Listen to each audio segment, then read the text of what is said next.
4 மாதமும் அவள் இல்லாமல் நான் எல்லாம் அவளுக்கு பிடிச்ச விஷயங்கள் எல்லாத்தையும் நான் செய்ய ஆரம்பித்தேன். பிடிக்காத விஷயம் எதுவுமே நான் எனக்கு பிடிச்சதாலும் செய்யாமல் இருந்தேன் நான்.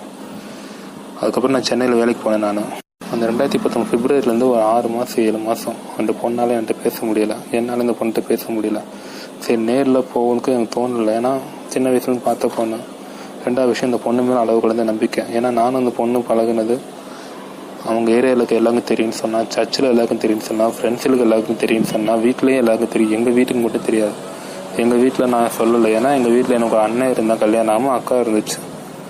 அதனால் எங்கள் வீட்டில் நான் சொல்லலை. அவங்க கல்யாணம் ஆகிட்டதுக்கப்புறம் நான் சொல்லலாம் இருந்தேன். ஆனால் அந்த 4-5 மாதம் என்னை விட்டு பிரிஞ்சு போயிட்டேன். அந்த 4-5 மாதம் அவன் வேதனையில் துடிச்சு போயிட்டேன்.